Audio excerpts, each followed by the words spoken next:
Bonjour, très cher conspiré, je suis votre frère Bertin Bahaya. Connaissez-vous l'expression qui dit que la critique est aisée, mais l'art est difficile? Oui, nous tous, nous sommes premiers à critiquer, à porter des leçons, des conseils, mais quand on nous met en même position, ça chie. Donc, je vais un peu critiquer, parce que j'ai cette facilité-là de le faire, mais je ne suis pas sûr que si on me mettait en position de personnes que je vais critiquer là, que je ferais mieux. On ne sait jamais, peut-être que je le ferai, peut-être que je ne le ferai pas. Mais je me permets de critiquer pareil. Je suis content, heureux même, qu'on ait arrêté tous ces généraux qui sont dans le coup contre notre pays. Car un soldat ne peut pas trahir. Un soldat ne peut pas trahir, c'est dans l'ADN du soldat. Et on n'a même pas besoin de dire à un soldat, ne trahissez jamais. Parce que nous, on ne nous disait jamais dans l'armée canadienne, ne jamais trahir le Canada. Non, on ne le dit jamais. Car nous le dire déjà, c'est un problème. Alors, on passe le temps à dire aux soldats congolais, faut jamais trahir le Congo, faut jamais trahir le Congo. Et voilà où est-ce qu'on en est. Et ceux qui disent jamais qu'il faut répéter ces slogans-là aux militaires, ces serments aux militaires, ces devises, mettons, ces devises aux militaires, ce sont eux qui sont en train de trahir. Pas grave. On est en train de s'en sortir petit à petit. Mais si aujourd'hui il y a une seule personne qui peut encore croire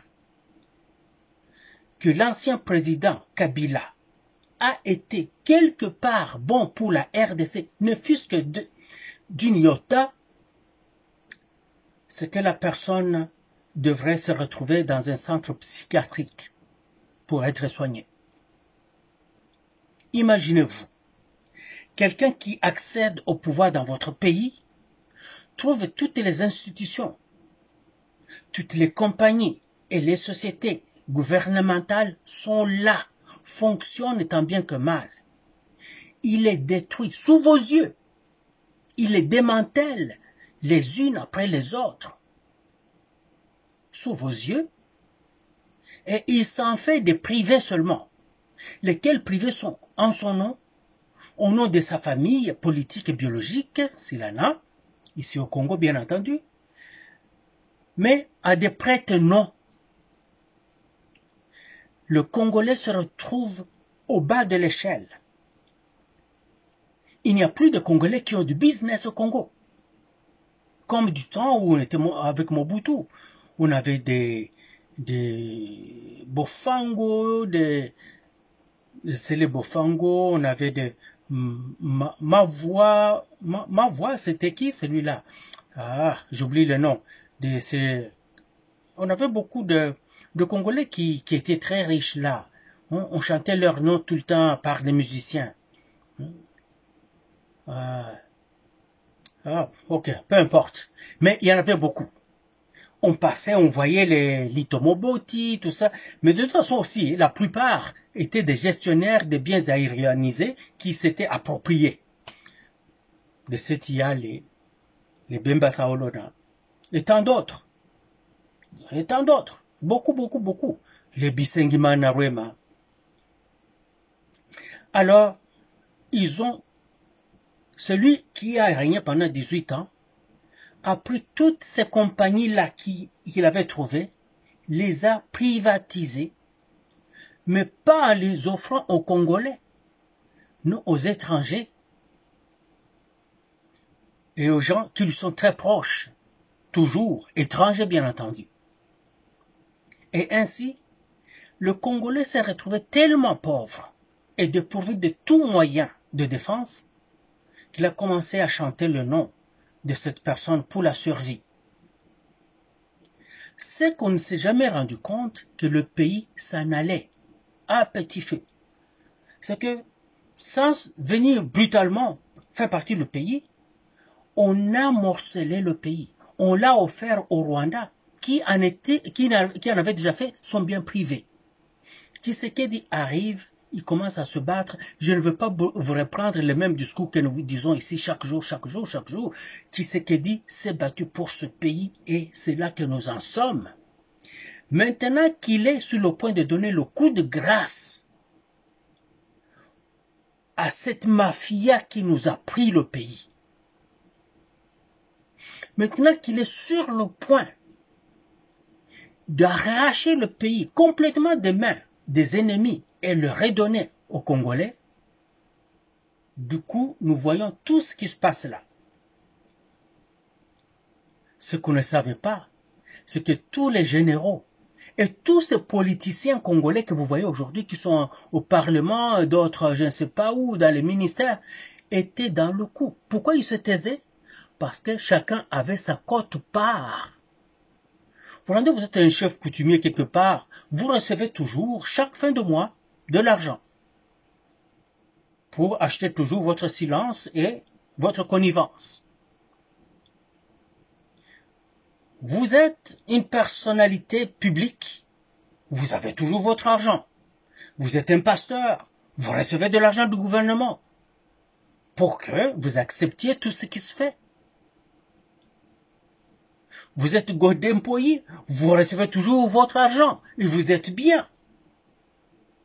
Le jour que on vous ramène à l'ordre pour un acte que vous posez qui n'est pas légal, vous encouragez la prise d'armes contre le pays par n'importe qui, parce que vous dites que si vous n'étiez pas pasteur, vous iriez vous rejoindre aux malfaisants. Et il n'est pas le seul. Regardez combien de pasteurs viennent de tomber dans le panier. J'espère que le pasteur Dallon ne va pas s'y retrouver. Qui est encore le pasteur qu'on doit croire? Qui? Bango nyoso bazalaka donc bavandi na bango. Ils acceptent que le pays tombe à morceaux. C'est devenu une poubelle, c'est du broche à foin. L'essentiel, ils étaient bien. Ils recevaient des véhicules, de l'argent. Tous étaient à la solde des Kabila.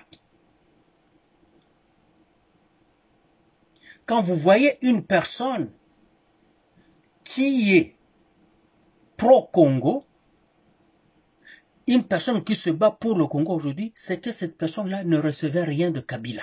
Sinon, tout le monde que vous voyez là commençait à critiquer ce que fait Tshisekedi aujourd'hui. C'est que la personne était dans le coup.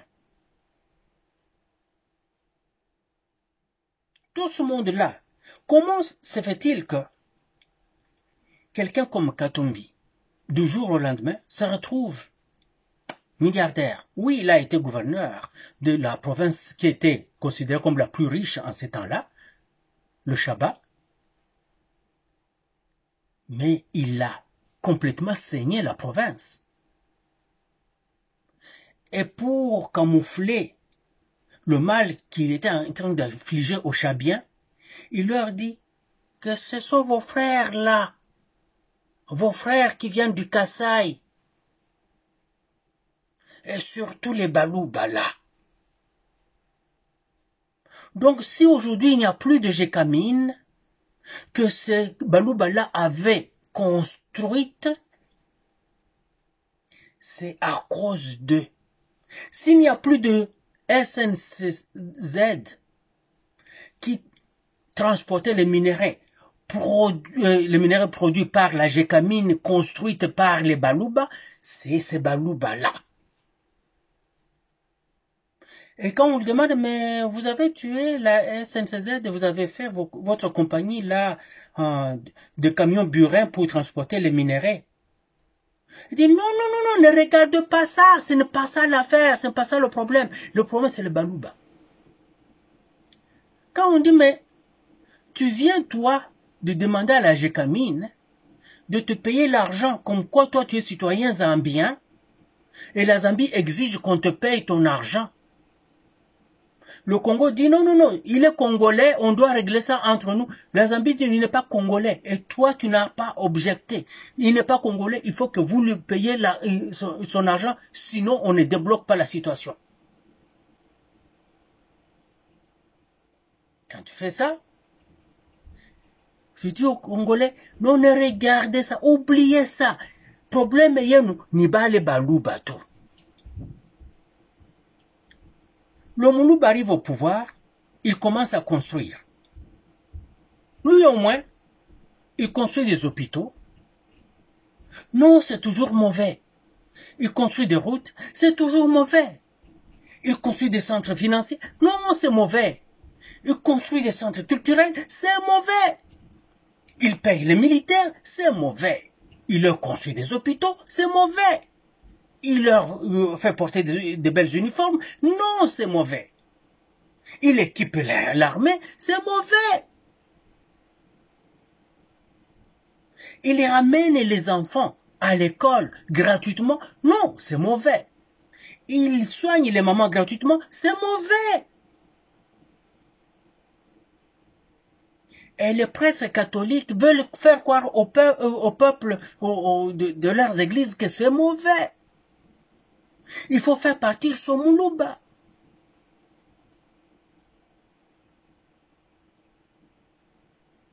Votre problème là, c'est que vous n'aimez pas la personne. Vous êtes à la solde d'une autre personne.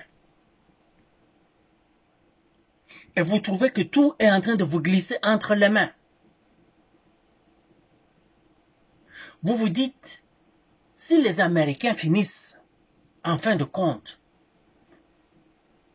de commencer la gestion du pays avec les Congolais, mais les étrangers qui s'étaient investis au pays vont finir par tout perdre. Le pays va revenir à lui-même, ou à son peuple, mettons. C'est ce qu'on ne pouvait pas accepter, non? Parce que ce pays faisait partie déjà de l'Empire, dont l'empereur Kagame est en train de perdre tout, déplumé par Tshisekedi. L'Empire s'effondre avant même qu'il n'ait déployé son pouvoir. Et tous les vassaux de l'Empire sont en train de crier partout. De l'Afrique du Sud à l'Afrique du Nord. De l'Afrique de l'Est à celui de l'Ouest. Et les Congolais que nous sommes, au lieu de voir tout ce qui se passe, que nous soyons soudés avec notre président, nous sommes dans une forme d'hypnotisme. C'est comme si nous n'y sommes pas du tout. Nous ne comprenons pas ce qui se passe. Bofongolamisu, notre pays est sur le point de nous revenir à 100%. C'est pour ça que on vient de coudre avec ce président. Moi, ce que je n'aime pas, c'est de voir que oui, on arrête les généraux, on arrête tant d'autres personnes, mais on oublie la personne clé. On oublie la personne clé qu'il faut arrêter. Si vous mettez la main sur la personne, Kagame n'a plus rien au Congo. Il n'aura plus un seul pouvoir, il n'aura plus à faire au Congo. C'est fini. La personne vous a infiltré et elle est là. Tire des ficelles dans la nerf, tire des ficelles dans la demi-heure, tire des ficelles partout, jusque dans la ceinture. Je le dis toujours, hein, toujours, ceinture de sécurité du Tshisekedi. Vous m'entendez dire ça chaque fois. J'ai donné les noms. J'ai tout dit.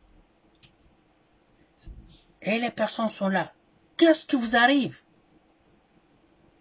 Vous avez arrêté des personnes, oui, mais vous n'êtes pas à l'abri. Pensez Mobutu, comment il est parti. Ce n'étaient pas les généraux. Motowana Azalaka. Pensez à Laurent Désiré Kabila. Comment il est parti. moto yango azalaka.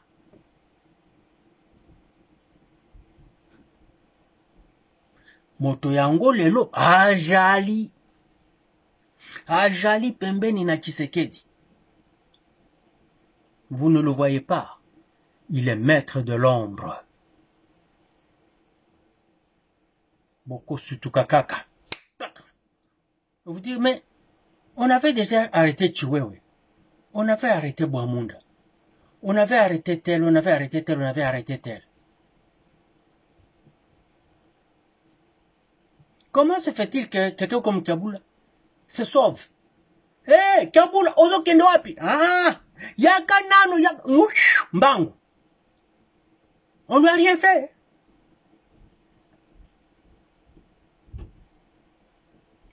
Comment se fait-il que les gens de M23 logent dans les maisons et dans les hôtels des gens qui sont au pouvoir à Kinshasa et que les mêmes gens continuent à payer les factures de ces hôtels, payer les salaires des employés et ils ne sont pas inquiétés, ou ils ne sont pas interpellés? Vous ne comprenez rien de tout ça?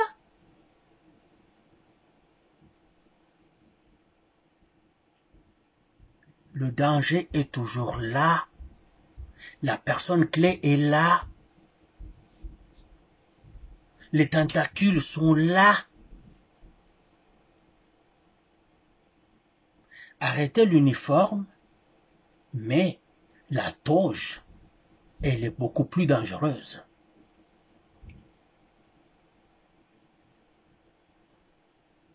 Si vous n'avez pas transmis les noms, si vous n'avez pas transmis les messages, qu'un jour, vous ne dites pas que le chauve là de qui vous nous avez dit est,